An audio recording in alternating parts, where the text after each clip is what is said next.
Hi friends, crazy STM ಫ್ಯಾಮಿಲಿಗೆ ಎಲ್ಲರಿಗೂ ಕೂಡ ಸ್ವಾಗತ.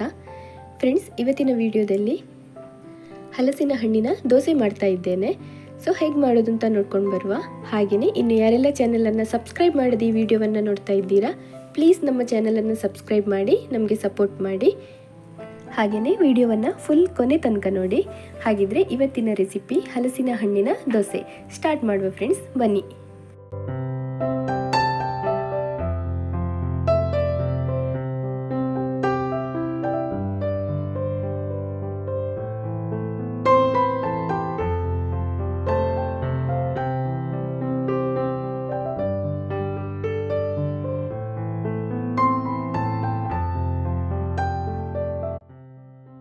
ಫ್ರೆಂಡ್ಸ್, ಹಲಸಿನ ಹಣ್ಣಿನ ದೋಸೆ ಮಾಡಲಿಕ್ಕೆ ನೋಡಿ, ನಾನಿಲ್ಲಿ ಅಕ್ಕಿಯನ್ನು ನೀರಲ್ಲಿ ನೆನೆ ಹಾಕಿದ್ದೇನೆ. ಇದೊಂದು 4 ರಿಂದ 5 ಗಂಟೆಗಳ ಕಾಲ ನೆನೆ ಹಾಕಿಟ್ಟಿದ್ದೇನೆ. ಇದು ದೋಸೆ ರೈಸ್. ಹಾಗೆಯೇ ಒಂದು ಸ್ವಲ್ಪ ಬೆಲ್ಲವನ್ನು ತಗೊಂಡಿದ್ದೇನೆ. ಇಲ್ಲಿ ಹಲಸಿನ ಹಣ್ಣು ಸ್ವಲ್ಪ ಜಾಸ್ತಿ ಸ್ವೀಟ್ ಇದೆ, ಹಾಗಾಗಿ ಒಂದು ಸ್ವಲ್ಪ ಬೆಲ್ಲವನ್ನು ತಗೊಳ್ತಿದ್ದೇನೆ. ಹಾಗೆಯೇ 1 ಕಪ್ಪಿನಷ್ಟು ಫ್ರೆಶ್ ಆಗಿ ತುರಿದಿಟ್ಕೊಂಡಿರುವಂತಹ ತೆಂಗಿನ ತುರಿ, ಹಾಗೆಯೇ ಹಲಸಿನ ಹಣ್ಣು, ಇವಿಷ್ಟು ಪದಾರ್ಥಗಳನ್ನು ನಾನಿಲ್ಲಿ ತಗೊಂಡಿದ್ದೇನೆ. ನಾನಿಲ್ಲಿ ಒಂದು ಮಿಕ್ಸಿ ಜಾರನ್ನು ತಗೊಂಡಿದ್ದೇನೆ. ಹಾಗೆಯೇ ಅದಕ್ಕೆ ನೆನೆಸಿಟ್ಟಿರುವಂತಹ ಅಕ್ಕಿಯನ್ನು ಹಾಕಿಕೊಳ್ತಾ ಇದ್ದೇನೆ. ನಂತರ ತೆಂಗಿನ ತುರಿಯನ್ನು ಕೂಡ ಸೇರಿಸಿಕೊಳ್ಳುವ. ನಂತರ ಬೆಲ್ಲ ಹಾಗೆಯೇ ಹಲಸಿನ ಹಣ್ಣು ಇವೆಲ್ಲವನ್ನು ಕೂಡ ಒಟ್ಟಿಗೆ ರುಬ್ಬಿಕೊಳ್ಬೇಕಾಗ್ತದೆ. ಮಿಕ್ಸಿಯಲ್ಲಿ ಎಲ್ಲವನ್ನು ಕೂಡ ಒಟ್ಟಿಗೆ ರುಬ್ಬಿಕೊಳ್ಳಲಿಕ್ಕೆ ಆಗೋದಿಲ್ಲ, ಹಾಗಾಗಿ ನಾನಿಲ್ಲಿ ಸ್ವಲ್ಪ ಸ್ವಲ್ಪವಾಗಿ ಗ್ರೈಂಡ್ ಮಾಡಿಕೊಳ್ತಾ ಇದ್ದೇನೆ. ನೋಡಿ, ನಾನಿಲ್ಲಿ ನೀರನ್ನು ಹಾಕಿಕೊಂಡು 1 ರೌಂಡ್ ಗ್ರೈಂಡ್ ಮಾಡಿ ತೆಗೆದುಕೊಂಡೆ. ನಂತರ ಈಗ ಮತ್ತೆ ಉಳಿದಿರುವಂತಹ ಅಕ್ಕಿ, ತೆಂಗಿನ ತುರಿ, ಬೆಲ್ಲ ಹಾಗೆಯೇ ಹಲಸಿನ ಹಣ್ಣು ಇವೆಲ್ಲವನ್ನು ಕೂಡ ಒಟ್ಟಿಗೆ ರುಬ್ಬಿಕೊಂಡು ತೆಗೆದುಕೊಳ್ಳುವ. ರುಬ್ಬಿಕೊಳ್ಬೇಕಾದ್ರೆ ಇದಕ್ಕೆ ಒಂದು ಸ್ವಲ್ಪ ಉಪ್ಪನ್ನು ಸೇರಿಸಿಕೊಂಡು ರುಬ್ಬಿಕೊಳ್ಳುವ.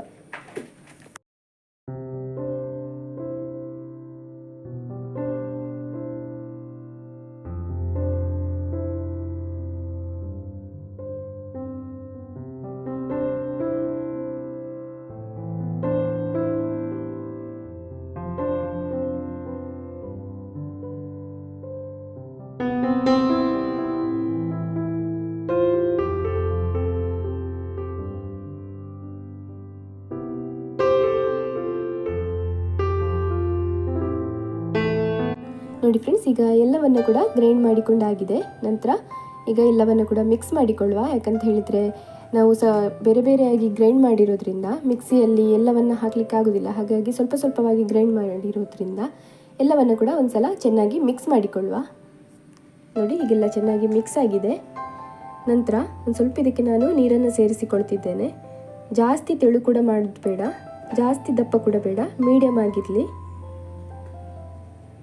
ಸ್ವಲ್ಪ ನೀರನ್ನು ಸೇರಿಸಿ ಇದನ್ನು ಮಿಕ್ಸ್ ಮಾಡಿಕೊಳ್ತಿದ್ದೇನೆ. ನೋಡಿ, ಈ ಹದಕ್ಕೆ ಇದ್ದರೆ ಸಾಕು. ಈಗ ನಮ್ಮದು ಹಿಟ್ಟು ರೆಡಿಯಾಗಿದೆ. ನಂತರ ದೋಸೆ ಮಾಡಿಕೊಳ್ಳುವ, ಬನ್ನಿ. ದೋಸೆ ಮಾಡಲಿಕ್ಕೆ ನಾನಿಲ್ಲಿ ಒಲೆ ಮೇಲೆ ಒಂದು ಕಾವಲಿಯನ್ನು ಇಟ್ಕೊಂಡಿದ್ದೇನೆ. ಒಂದು ಸ್ವಲ್ಪ ಬಿಸಿ ಆಗಲಿ. ನೋಡಿ, ಇದೊಂದು ಸ್ವಲ್ಪ ಬಿಸಿ ಆದಾಗ ಇದಕ್ಕೆ ಎಣ್ಣೆಯನ್ನು ಹಾಕಿಕೊಳ್ತಾ ಇದ್ದೇನೆ ನಾನಿಲ್ಲಿ. ನೋಡಿ, ಈಗ ಕಾವಲಿ ಬಿಸಿಯಾಗಿ ರೆಡಿಯಾಗಿದೆ. ಕಾವಲಿ ಜಾಸ್ತಿ ಬಿಸಿಯಾಗೋದು ಬೇಡ, ಸ್ವಲ್ಪ ಬಿಸಿ ಆಗ್ತಾ ಬರಬೇಕಾದ್ರೆ ನಾವಿಲ್ಲಿ ಮಾಡಿಟ್ಟಿರುವಂತಹ ಹಿಟ್ಟನ್ನು ಒಂದು ಸಲ ಮಿಕ್ಸ್ ಮಾಡಿಕೊಂಡು ದೋಸೆಯನ್ನು ಹಾಕಿಕೊಳ್ಳುವ.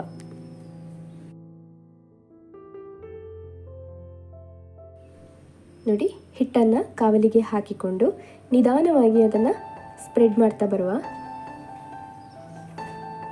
ನೋಡಿ, ಈ ಥರ ನಿಧಾನಕ್ಕೆ ಅದನ್ನು ಸ್ಪ್ರೆಡ್ ಮಾಡಿಕೊಳ್ಳುವ.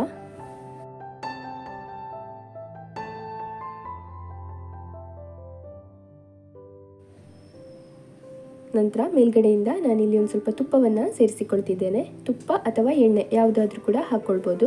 ತುಪ್ಪ ಹಾಕಿದರೆ ಟೇಸ್ಟ್ ಅಂತೂ ತುಂಬ ಚೆಂದ ಇರ್ತದೆ, ಹಾಗಾಗಿ ನಾನಿಲ್ಲಿ ತುಪ್ಪವನ್ನು ಸೇರಿಸಿಕೊಳ್ತಿದ್ದೇನೆ.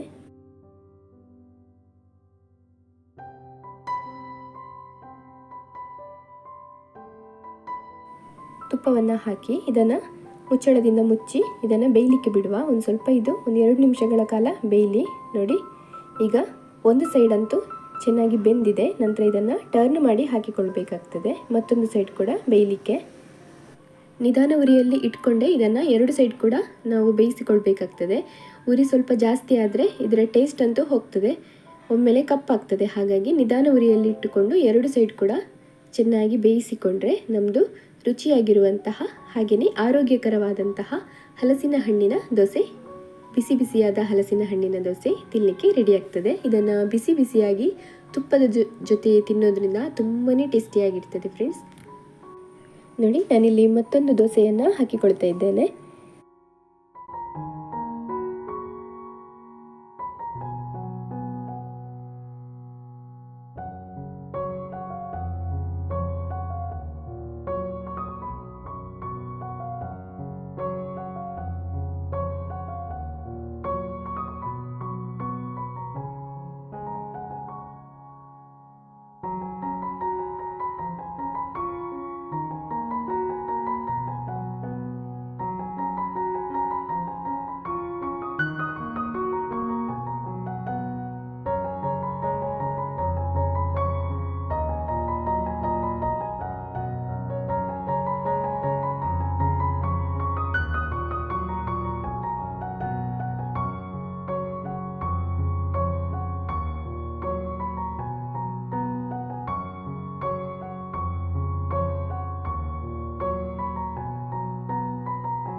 ಹಲಸಿನ ಹಣ್ಣಿನ ದೋಸೆಯನ್ನು ಹೇಗೆ ಮಾಡೋದು ಅಂತ ನೋಡ್ಕೊಂಡು ಬಂದ್ರಲ್ವಾ ಫ್ರೆಂಡ್ಸ್.